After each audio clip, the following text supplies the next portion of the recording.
The back paws slipped on the cold, salt-eaten asphalt, but Amber, as her first owner had named her, managed to shift her weight. She straightened her spine, pulling taut like a drawn bow, and lifted her front paws high. Her body remembered this movement better than her mind remembered warmth. She had repeated it too many times, first under the big top, on a sawdust-scented ring, then on dusty window ledges, and now on a filthy curb. In the glare of approaching headlights, her pose was simultaneously pleading and absurdly graceful. She wasn't begging for food.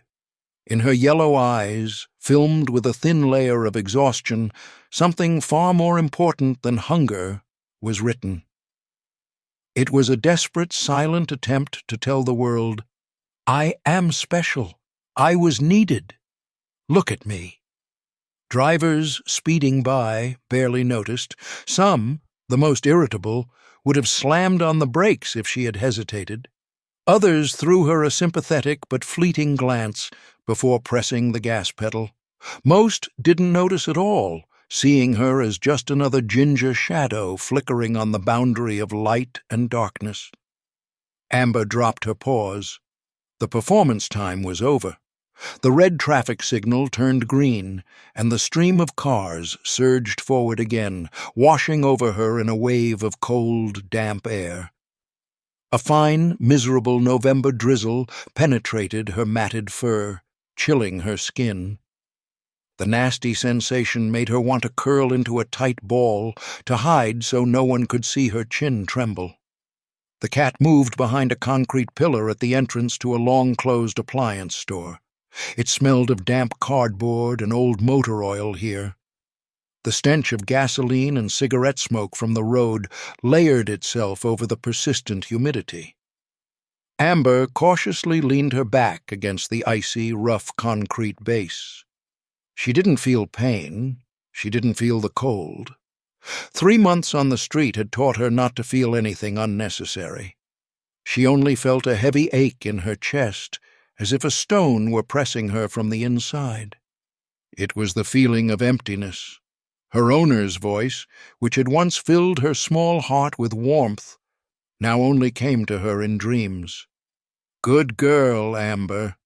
That's it, my little star." That phrase was the last thing left of her bright past life. Suddenly, a sharp metallic screech broke the quiet, making the cat flinch. It was an elevated subway train rumbling along the neighboring street, slicing through the evening silence with its monotonous roar. Amber crept closer to the curb again, where the traffic light was now a solid red. It was her only chance. She knew she had to sit right here, in this exact spot where cars stopped, where people, for at least 30 seconds, lifted their eyes from their phones. She waited for the moment when a beat-up, dark maroon Ford Taurus stopped at the front of the line. Through the mud-splattered glass, she couldn't see the driver, but something in the car's stillness, in its quiet, tired aura, seemed promising. Gathering her last reserves of strength, Amber resumed her pose of silent supplication. It was getting harder to hold the balance. A hit to her side yesterday from a stray dog still echoed with a dull throb. Even simply sitting on her haunches demanded inhuman effort. The cat pressed the pads of her front paws against the emptiness, trying to hold them perfectly straight, just as her owner had taught her. She felt every muscle tense, felt weakness run through her body like a current, making her whiskers twitch. The driver, George Miller, didn't move. He simply stared out the window, right at Amber. For the first time in a long time, the look wasn't fleeting. It was long, heavy, and full of concentration. The cat continued to sit, her eyes fixed on him. She felt the cold sweat of fear and strain breaking out on her back. Something about this man was different. He tilted his head slightly, and his lips parted as if he wanted to say something. Amber knew that if she lowered her paws now, this man would drive past and the chance would be lost forever. She couldn't fail this final trick. Just then, A new voice, strong and foreign, but full of stubbornness, sounded in George's mind. "Move! The light's green, idiot!" Behind the Ford, a car honked, sharp and impatient. Amber flinched. Fear washed over her, but she held the pose. The physical pain and the threat of the hissing cars behind her were nothing compared to the pain that would follow if this man at the wheel turned away and left. The driver slowly, as if overcoming invisible resistance, turned his head, looked at the screaming car behind him. Then he shut off the engine. Amber felt the silence in the cabin, disturbed only by the distant building honks, even through the glass. The man pushed his door open and stepped out onto the street, ignoring the angry shouts. He took the first step towards her. Amber didn't stir. She continued to sit, unable to lower her paws. She waited. She pleaded not with sound, but with her pose. And that pose was the last thread connecting her to life. "Are you blind? Where are you going?" George turned. The driver behind him, a man in his 40s with an unzipped jacket, was gesticulating wildly. The light had been green for a good 10 minutes. "You in a hurry, buddy?"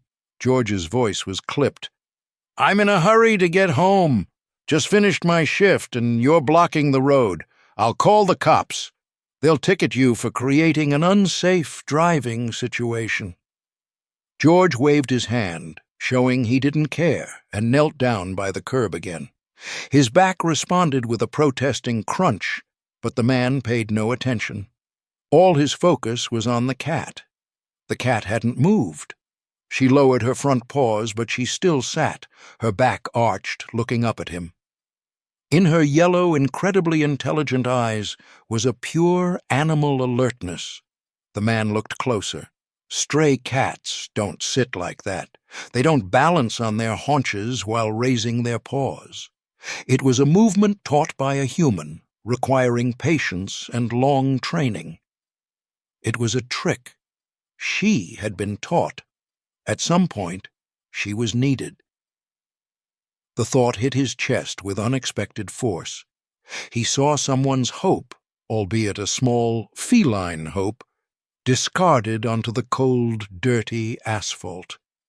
He felt in the wretched creature a reflection of his own empty house, his own loss, which had grown heavy as a wet coat over the past year. He could understand this lost feeling. "Don't be scared," he said softly, keeping his tone low so as not to spook her. "I'm just gonna look, okay?" He was 62 years old, and every year spent working as an engineer now manifested in aching legs and the feeling of heavy sand in his joints. Here, on the cold, damp asphalt at the intersection of Maple and Grand, he was doing what every passerby, in theory, should do. He was stopping. From the sedan's window, a sharp, irritated female voice drifted. "George! Leave it! Let's go! You're stopping for a stray?" George barely heard. The cat slowly tilted her head. There was no threat in this man's scent, no sharp cologne, no alcohol, no acrid smoke. He smelled of gasoline, the inevitable scent of a long-haul commuter, old tobacco, and, surprisingly, warm wool. The cat took a short, hesitant step forward, then another. Her dirty muzzle sniffed at his rough, large palm. She felt the warmth radiating from his skin. This warmth cut through every other stench of the street, garbage, dampness, and exhaust fumes. "There you go, smart girl," the man whispered, his voice deep, a little drawn out, like a long unused mechanism. He carefully, without sudden movements, laid his palm on her thin back. The cat didn't resist. Under his hand, he felt the thin, sharp feline vertebrae covered only by matted, wet fur. George's heart clenched with pity. He wouldn't save the world, but he could save this small, trained creature that still remembered home.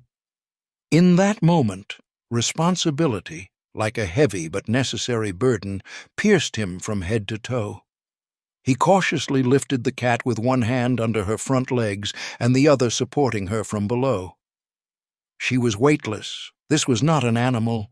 It was a skeleton draped in fur. Her weak, raspy purr broke through the quiet rumble of cars. "Let's go home," he said.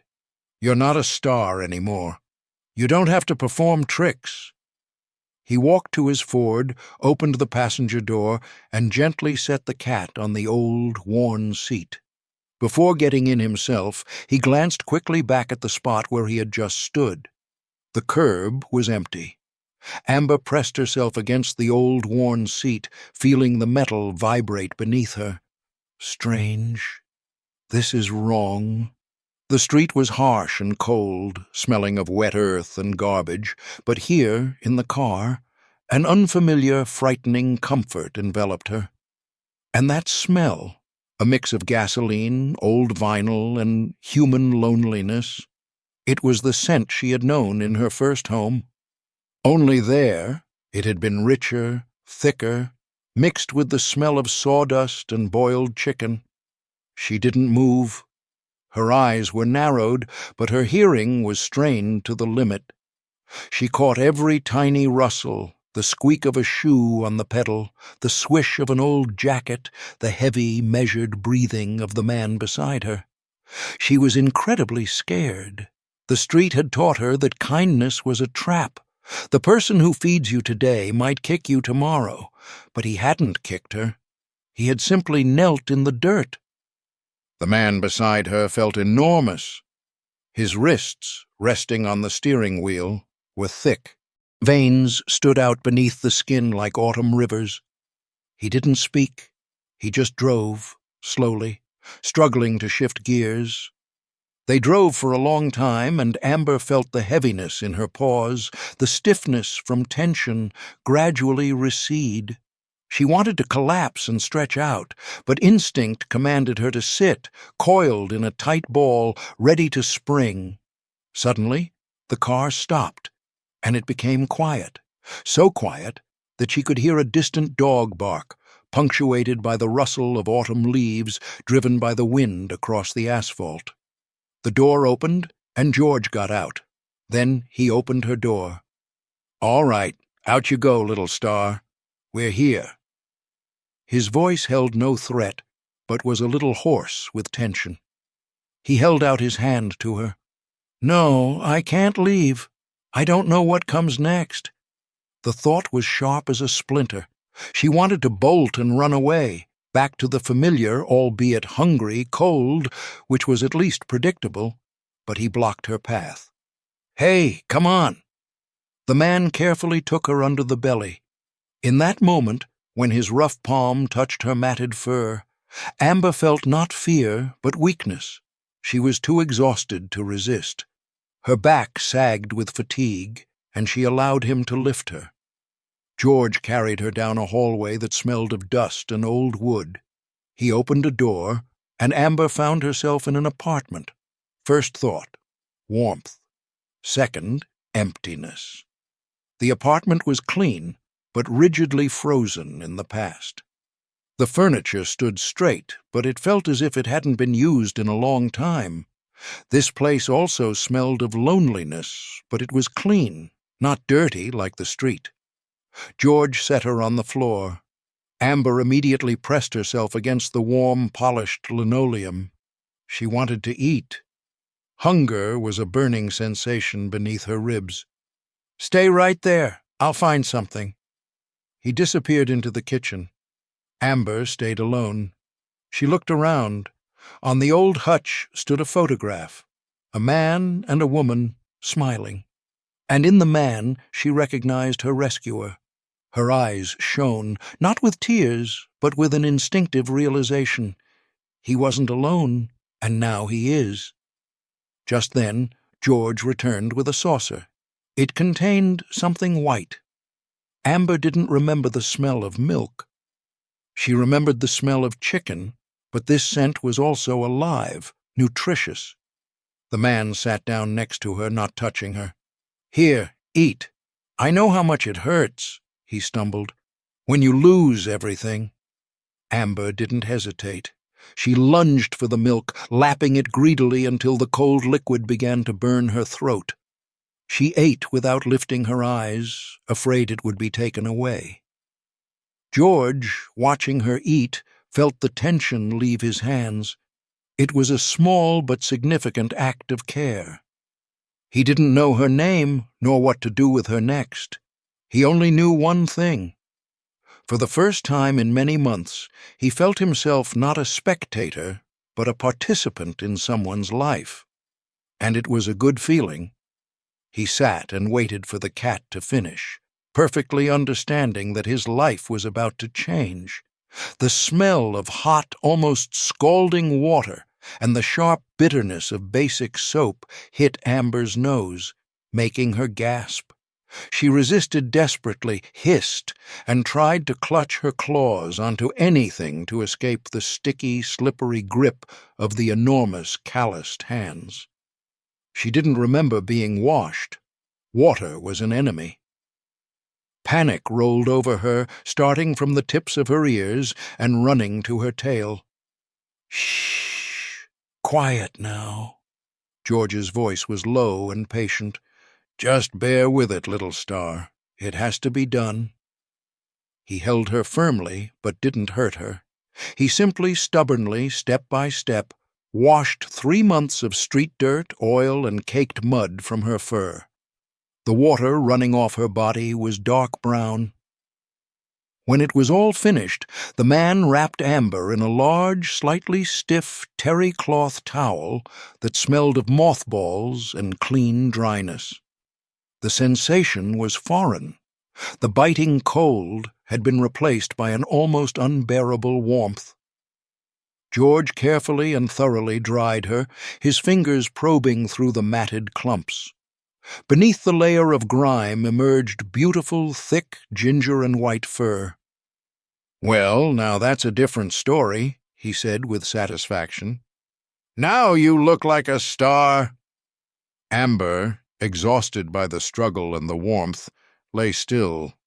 She felt the tremors of depletion pass through her body, making her muscles twitch.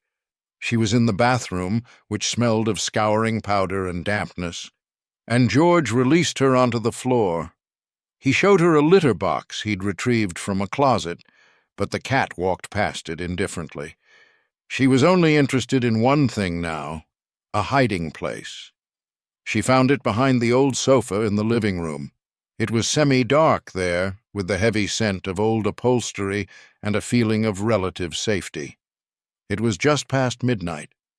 George walked around the apartment, putting down a bowl of water and the remaining bits of deli meat. He didn't press her. He left her in peace. Amber stayed in her hiding spot for a long time, listening to every rustle. The distant city hum was a muted backdrop. A door slammed somewhere upstairs, a TV played somewhere downstairs, but it was quiet in this apartment. Hunger drove her out. She found the bowl of meat by scent and, looking around cautiously, ate it quickly. The meat was salty but rich. It finally quieted the burning in her stomach. She drank all the water. When Amber returned behind the couch, she found she couldn't sleep. Too quiet, too clean. She was accustomed to sleeping while pressed against a dumpster, shielded from the wind by cardboard, where every movement was part of the survival instinct. George went into the bedroom and closed the door. Amber took a few steps toward the bedroom. Her paws felt every crack in the linoleum, every seam. She approached the wooden door and stopped. "It's warm in there." The thought was simple and strong. She sat by the threshold and quietly meowed. The sound was raspy, barely audible. She repeated it. Silence. She lifted her front paws and, remembering how she used to ask for her owner's attention, gently and rhythmically scratched the door, not with her claws, but with the soft pads of her feet. Squeak. The door opened. George stood in the doorway in old, faded pajamas. "Oh, it's you, little star? Can't sleep?" He knelt, not saying a word about being woken up. "Come on in," the man said, his voice tired but containing an unexpected kindness. Amber walked in without hesitation. She jumped onto the bed, which dipped slightly beneath her weight, and found the man's feet by scent. She curled up by his ankles, which were warm, and for the first time in long months, she didn't have to listen for footsteps, catch the scents of predators, or shiver from the cold. The warmth penetrated her fur, down to her bones. The rhythmic beat of the man's heart became the only sound that mattered. For the first time in a year, George Miller fell asleep not in an empty apartment. It used to be that hunger and cold would wake her before the sun rose. Hunger like a scraping claw beneath her ribs, cold like ice stuck to her fur. It wasn't like that anymore. Amber woke up to the sharp smell of instant coffee drifting in from the slightly ajar bedroom door. She lay, curled up in a tight ball, on a warm, soft blanket that smelled of old aftershave and something that could only be called forgotten peace. The feeling of heaviness and sticky fear that hadn't left her for 3 months had been replaced by a sense of weightlessness. She opened her eyes. George was sitting on the edge of the bed, leaning against the headboard, looking out the window. A quiet autumn rain was falling outside, washing the city's gray colors. The man heard the soft, vibrating purr rising from her throat. He turned. "Good morning, little star." Amber stretched, sinking her claws into the man's thick, knitted sweater, as if checking whether this warmth was real. She performed a few soft milking motions with her front paws against his chest. The man smiled. It was the first smile George had given that Amber had witnessed. Not just a tired grimace, but a warmth that rose from the heart and was reflected in the corners of his eyes. "I didn't get you," he said, drawing out the words, addressing her. "I found you. Or did you find me? I don't know." The day was spent in unusual, utterly forgotten chores. George left and returned with a large grocery bag. He brought a new plastic-smelling food bowl and a large cardboard box with filler that smelled of wood shavings and was perfectly dry. But the most important item was the dry, crunchy food, which smelled of fish and meat. Amber attacked the meal, not with the frantic desperation she'd shown for the deli meat, but with a deep, satisfied greed. By evening, George sat in his old armchair. His face was tired. He rubbed his temples, and Amber felt that he was distressed. She jumped down to the floor and gently sprang onto his lap. The man didn't even flinch from the surprise. He only sighed deeply, and his elbows rested on the armrests. He reached out a hand and began to stroke her. Amber listened to the touch. His hands were rough and very warm. He stroked her for a long time, monotonously, the action resembling the slow flow of a river. Amber felt sleepiness filling her body, and the pain and tension receding. "Look here," George said quietly, taking an old, worn photograph from a cardboard box. He showed it to the cat. The picture showed a woman with kind but sad eyes. He didn't say her name, but his silence was more eloquent than any words. Amber looked at the photograph, then at the man. She didn't need to understand human speech to know. They had both lost their light. Her owner, his wife. George gently took her head in his hands. "We both ended up alone, didn't we?" He stumbled. "It's all right. Now there are 2 of us." Amber nudged her face into his palm, inhaling that familiar scent of old aftershave and wool. She purred. The purring was loud, layered over the tick-tock of the wall clock, and was the only sound in the room. She was trying to convey to him, "I understand. I hurt too, but I'm here." George seemed to truly understand. He pressed her close. The cat felt the knot of tension that had long sat in his shoulders finally release. She remained in his arms, feeling how they both, man and cat, were finding a fragile, unearned warmth for the first time in a long while. The small, cramped clinic, painted in sickly green, was located in the basement of an old, dilapidated building. Inside, there was a pungent smell of antiseptic that almost entirely covered all other scents, and the sweet, anxious note of feline fear. The walls were covered with posters of menacing parasites, and the floor was old, scuffed tile. The cat sat in an old, squeaky travel bag that the man had found in the attic. She trembled all down her spine, even though the room was warm. Any transport, any change of setting, preceded pain or separation. She tried to catch her claws on the bottom of the bag, but it was slick and empty. George sat on a wooden bench, holding the bag on his knees. He felt the cat's tension. "What is it, little star?"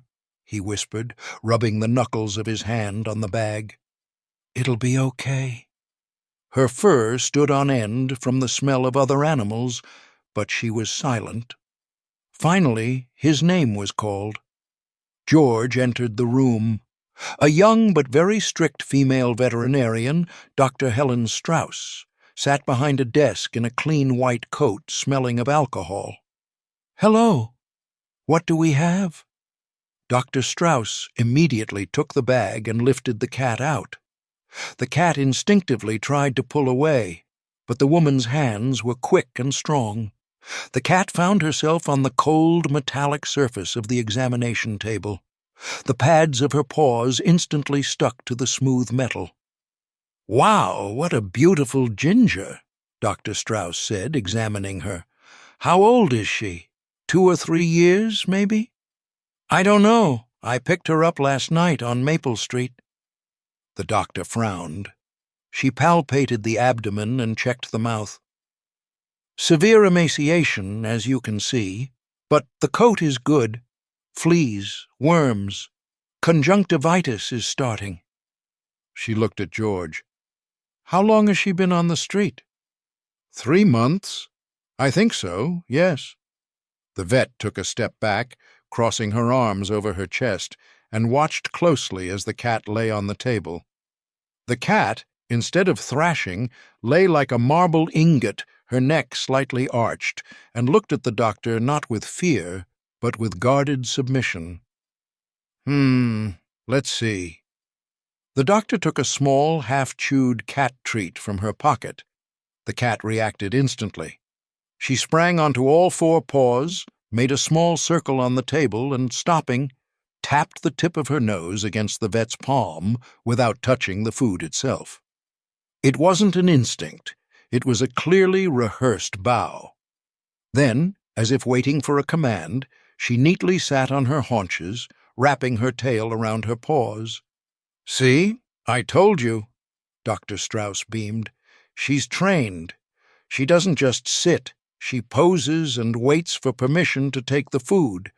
That kind of discipline only comes from circus animals or show pets. Someone definitely trained her." George felt the thick knot in his chest loosen. This wasn't just an animal. This was an artifact of someone's love and labor. "What should we do?" he asked. "Treat her?" The doctor drew medication into a syringe and gave her a shot. The cat gave a sharp jerk, then quieted. "Here's your schedule. 2 weeks of medication, and feed her small, frequent meals. Don't overfeed her." When Dr. Strauss turned to write the prescription, George leaned toward the cat. The cat opened her eyes, and the golden color of her irises seemed to absorb all the clinic's dull light. "You are Sunny," he whispered, barely audible. "Zlata means gold. You'll be my Amber." He took the sheet of paper. For the first time in a long time, he was holding not a blueprint, but a schedule for someone else's life, entirely dependent on his punctuality. Leaving the clinic, he held the bag tightly to his chest. He knew she had been hurt and scared, but she endured. Looking at the bag, he smiled, feeling that from now on his own quiet existence had acquired a tangible, warm meaning, one that answered to the name Amber. The memory rushed over Amber like a wave of hot air from an open furnace. She wasn't sleeping. She lay, curled up on the old tablecloth that George had placed under her bowls in the kitchen, and felt a pulsation in the barely healed scratch on her ear. That feeling of pain and warmth transported her back. She saw the bright, blinding light of the spotlights, saw the huge red curtain, smelling of dust and someone else's intense nervousness. She heard the clap, the sound that always meant it was time. Her owner, he was tall, with strong, fast hands that never pressed, only guided. He smelled of sweat and something sharp and pungent that gave Amber a pleasant, buzzing excitement. His voice, "Amber, cue!" She remembered the taste of freedom in the ring. When she stood on her back legs, holding her balance, and the audience held its breath, she felt an internal electric current run through her muscles. It wasn't mere obedience, it was the triumph of will, the proof that she, a small ginger creature, could control the gaze of hundreds of people. She did flips. She walked the thin tightrope that always felt as warm as her own fur. And then, like a severed limb, the memory cut off with an icy, dark void. Not a fall, but silence. Her owner had left for rehearsal and never returned. Then other people, strange hands, the smell of a metal cage and fear, and then the dirty asphalt and the endless, oppressive cold. Amber exhaled sharply, returning to the present. The hungry, scraping claw beneath her ribs was now just a mild itch. Instead of cold, there was the warmth from the radiator heating her sides. Instead of the smell of dust and dirt, the smell of fish-flavored food and clean old wood. She slowly got up. She had to do something. The habit of order, honed by years of training, compelled her to move. George was sitting in the living room, bent over an old shortwave radio. He was soldering something. The smell of molten solder was sharp, but not aggressive. He was focused. Amber approached him. She placed her front paws on his trousers, which smelled of machine oil in the factory, and quietly meowed. It wasn't a cry, it was a question. The man looked up, interrupted from his work. "Oh, Amber's awake." He gently stroked her behind the ear. His touch was clumsy, but sincere. He didn't know how to pet cats.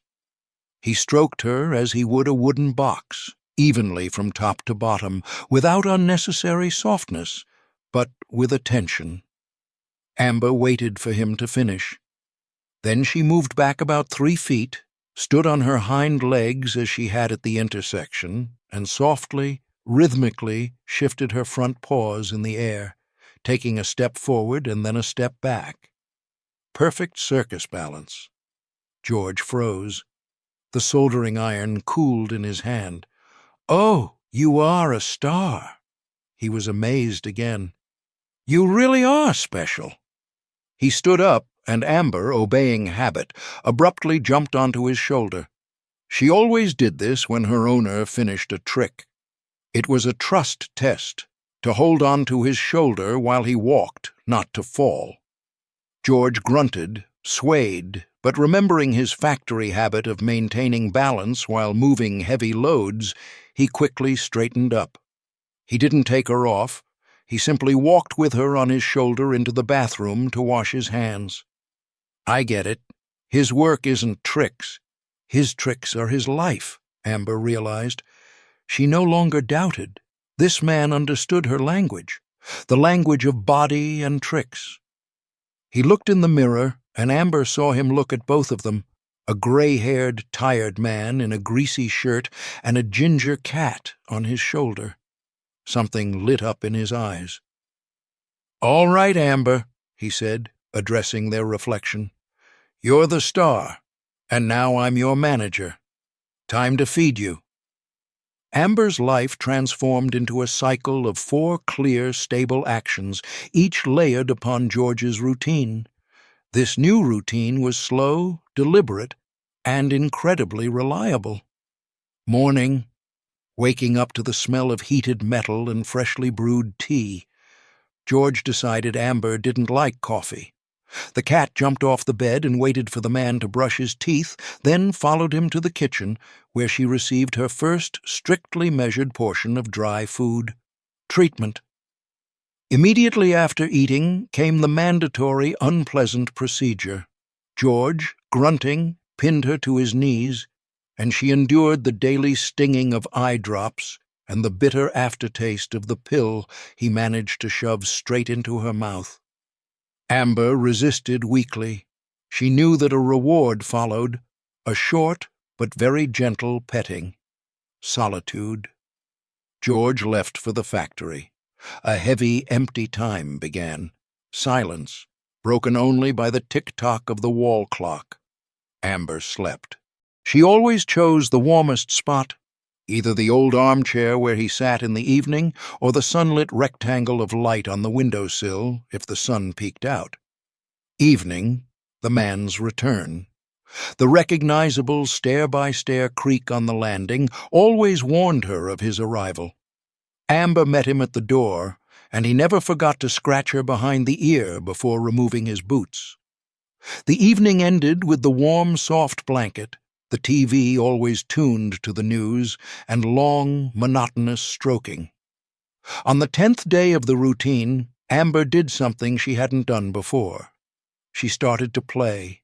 She discovered a crumpled piece of foil on the floor, either from a candy or a discarded pill. She tossed it in the air, then darted after it across the slick linoleum, demonstrating incredible circus-level grace. It wasn't just fooling around, it was a release of pent-up energy that couldn't find an outlet on the street. George watched her. He sat in his armchair reading the newspaper and saw his Amber, clean and fed, blossoming. Her movements became sharp, springy, and her fur, freed from the dirt, now sparkled gold in the lamp's dim light. He lowered his newspaper, found a coil of thick twine in an old drawer, and tied a dry, cracked wine cork to it. He slowly tugged the thread. Amber instantly tensed. Her ears twitched, and she adopted the hunter's posture. Crouched low, tail poised. "Come on, little star," he whispered. "Show me what you can do."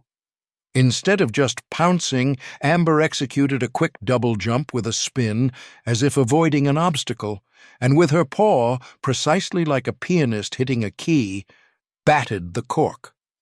It was a trick, not just a game. She waited for applause. George slowly, heavily clapped his hands twice. Amber immediately walked over to him and, purring, rubbed her head against his leg. By the end of the second week, the treatment was nearing its end.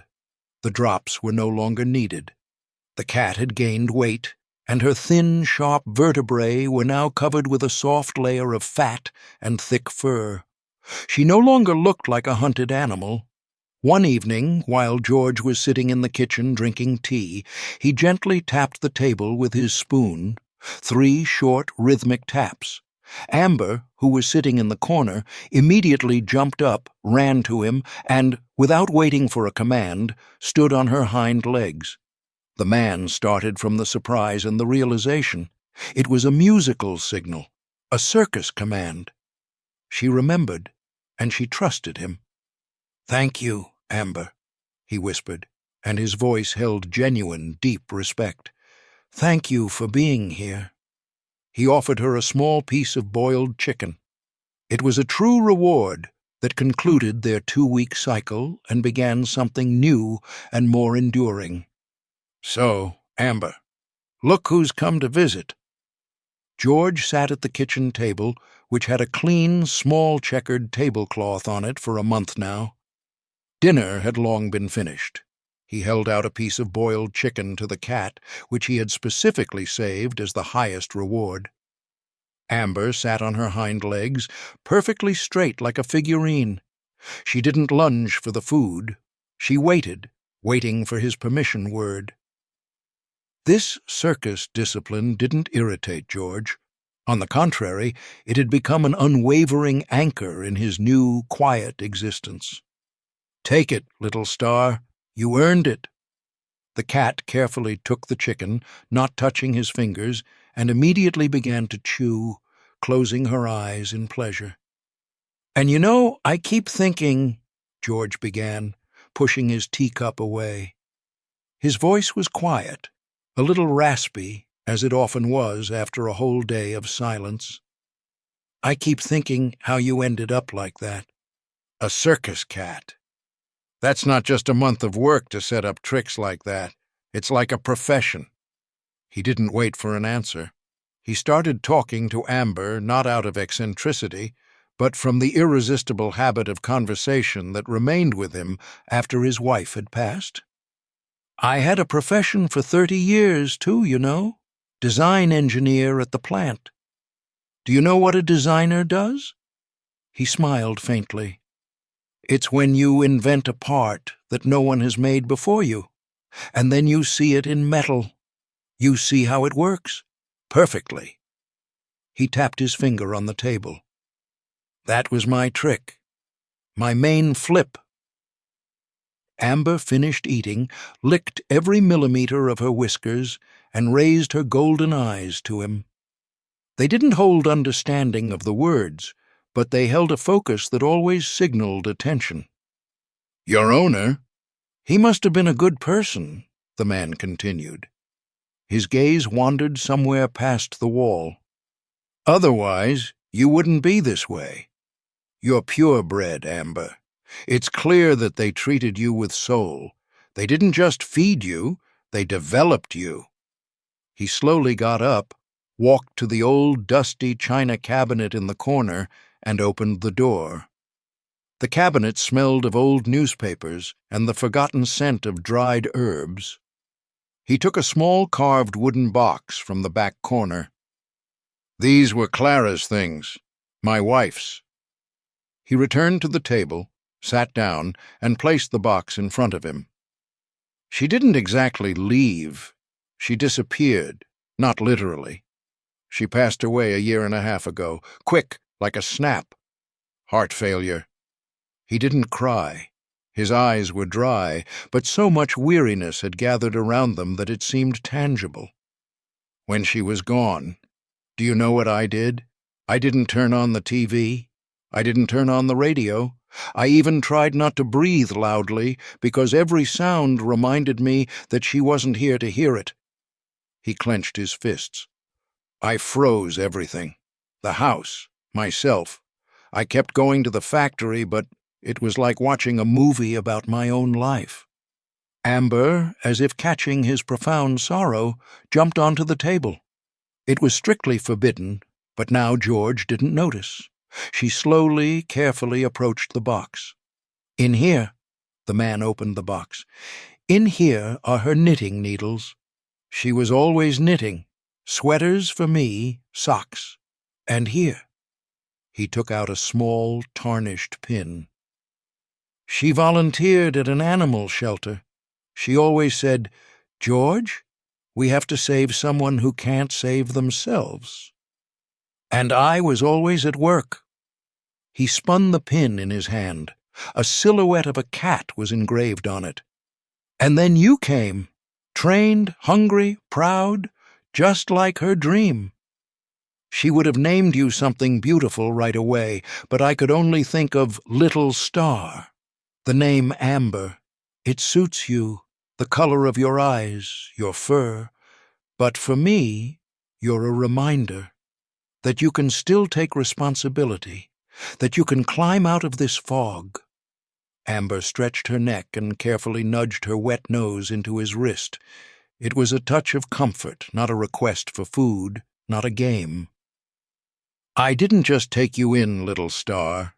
I took you in because when you were sitting on your hind legs at the traffic light, I saw absolute dignity. You see, you weren't begging, you were performing. You were showing that you were worth something more than just a thrown piece of bread. And that hooked me. When I was driving you, I thought, well, I'll be. She didn't abandon her trick, even when she was terrified. George closed the box. He took Amber in his hands, lifting her, holding her with his two large palms. Your owner taught you not for money, but for order. So you would know that the world isn't chaos. It's a system. I understand that. I lived my whole life like that. By the blueprint. The cat purred. Her soft rumbling resonated with his chest. You're a star. What else can you do besides sit on your paws? Amber jumped from his hands to the floor. She moved toward a dresser and, squinting, looked at him. A spark of excitement lit up in her eyes. She knew he was waiting for a show. First, she performed her bow, a quick, elegant movement of her head touching the floor. Then she began to move around the dresser that stood in the middle of the room. The dresser was old and wooden. She stood on her hind legs, maintaining her balance, and with a sharp side jump, grabbed the dresser knob with her front paws. She pulled herself up and, holding on with one front paw, knocked a small ball he sometimes played with off the tabletop. The ball fell to the floor. She jumped down and nudged the ball right to George's feet. It was a retrieval trick, complicated by acrobatics. Incredibly difficult coordination for a cat. George gasped in surprise, and his lips trembled. You brought it to me yourself? You knocked it off? He felt cold sweat break out on his forehead. He was stunned. This was more complex than just standing. It was a combination of actions with a final goal. You know, his voice became louder, more resonant for the first time that evening. You know what? I'll teach you a new trick. Our trick, not a circus one. He picked up Amber, carried her to the mirror in the entryway. Look, this is you, and this is me.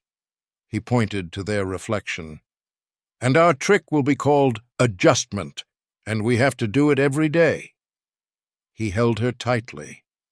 The tears he hadn't allowed himself to shed for a year and a half finally appeared on his dry, wrinkled cheeks. He didn't cry loudly. He just breathed her in, her clean, warm fur, her new, stable scent. Amber didn't resist. She nuzzled her face into his neck, feeling the wet warmth of his tears. Her purring became powerful, resonant. It sounded like an engine starting up after a long winter. She understood. She no longer had to perform on the street. Her job now was to be needed here. Another month passed. The cold, damp November turned into a biting December, which brought with it the first clean, crunching snow underfoot. But inside George Miller's apartment there was a steady, almost summer-like temperature of trust. The trick of adjustment, which he had assigned himself, became not a task, but a natural, comfortable rhythm. She slept exclusively on George's pillow, curled into a tight, warm ball near the top of his head. He woke up not to an alarm, but to the light, ticklish breath on the back of his neck and the low, resonant purr that seemed to come not from the cat, but from the pillow itself. In the morning, while George shaved in front of the dim mirror, Amber sat on the edge of the sink and intently watched every movement of the razor. It was her observational duty. She wasn't just watching, she was studying his face, memorizing every fold of weariness and every wrinkle softened by the steam. The man no longer moved around the house in absolute silence. He narrated his actions as if hosting a live broadcast for an audience of one. Okay, little star, now I'm putting on my old blue sweater, then the keys and the tea. The tea is hot today. Don't burn yourself." He spoke softly, but the regularity of these phrases filled the apartment with a living human sound that dusted off the corners and aired out the smell of loneliness. The eating routine became a special ritual. George, remembering how Amber waited for permission before taking food, turned it into an attention game. He would set down the bowl, gently tap the porcelain with his finger, and wait. Amber would immediately stand on her hind legs, her favorite trick. Only after that would he say, "Please, little star." And that "please" was the key word that granted her the right to fullness. Her circus skills manifested in everything. When he read the newspaper, she didn't just lie next to him. She jumped onto the back of the armchair and walked along the very edge, balancing with incredible elegance, demonstrating that her body hadn't forgotten its mastery. And when he returned from work, he no longer just scratched her behind the ear, but would toss her gently into the air, about 6 to 8 inches high.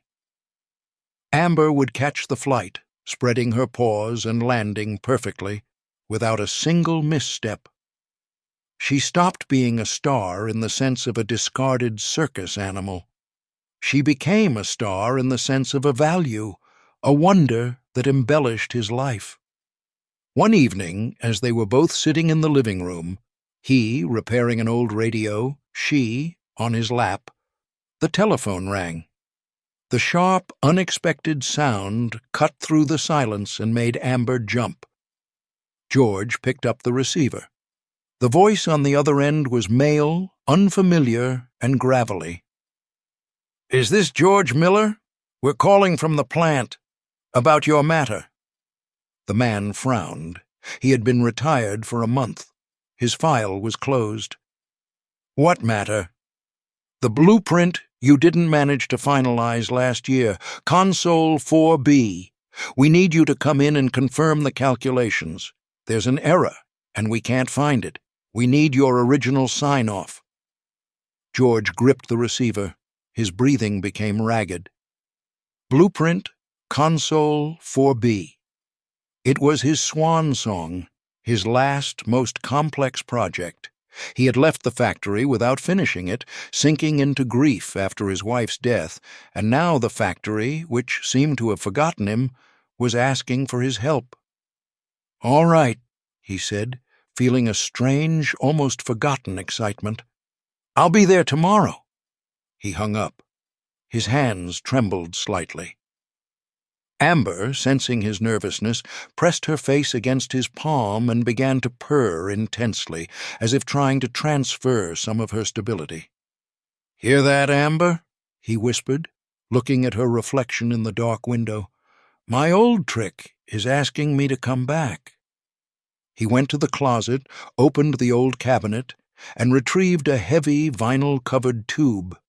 It held his most important, most complex blueprints. The tube smelled of old paper and graphite. Amber followed him.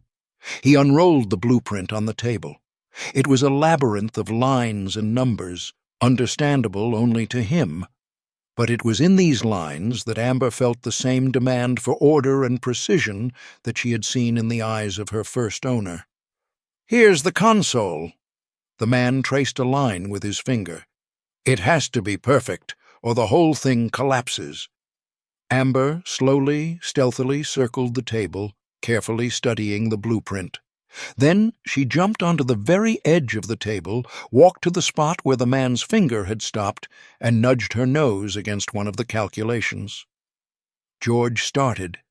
This was the exact spot where he himself had doubted a year and a half ago, where he had made a small but critical error due to his distraction. No way. His eyes widened. "Are you showing me?" He grabbed a pencil, and for the first time in a year and a half, the lines on the blueprint came alive under his hand.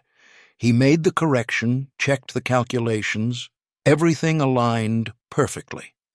The next day, he drove to the factory, leaving Amber at home. The separation was difficult for both of them. Amber sat by the door until the sound of the Ford faded into the distance. Loneliness covered the apartment again, but now it was short, temporary, not eternal.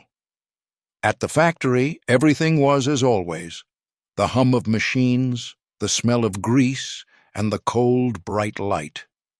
He entered the design office. The young engineers greeted him with strained, respectful attention. "Mr. Miller, look here." A young man unrolled a printout of his blueprint. "We've been struggling with this." The man calmly took a pencil. He applied his correction, showed it to them. The young engineer applied a protractor, checked the formula. "My God," he gasped. "It's all correct. How did you know?" George smiled. The smile was sincere, full of peace. "I have a star at home. She gave me a tip," he said, and though no one understood him, he felt absolutely honest. He closed the file. He had performed his trick in the face of his former life. Returning home that evening, he felt the tension leave him. He had completed his mission. Amber was waiting for him at the door. She didn't meow. She simply stood on her hind legs, balancing, just as she had at the intersection where they first met. George put the travel bag down and slowly, heavily clapped his hands. Once, twice, 3 times. It was applause. Applause not just for the trick, but for survival, for returning to life, for accuracy, for holding themselves together when the world seemed to be falling apart. Amber jumped to the floor and walked between his legs, barely brushing his trousers with her fur, and then curled up by his boot, pressing against the warmth of his ankle. George bent down, picked her up, and pressed her to his chest. He felt the softness, the thickness of her fur, her healthy, strong body. She was no longer emaciated. She was whole. "My Amber," he whispered, and the name now sounded like a song. "You are my little star. Thank you for the correction. You saved my blueprint, and I saved your show." They sat like that for a long time. There was only one sound in the apartment: Amber's rhythmic, powerful purr, which now sounded not like an engine, but like the constant, confident work of a heart. He sat in the dark, watching the first snow, and he knew he was no longer alone. Loneliness was a trick he had unlearned. Life was the new, complicated trick they were going to master together.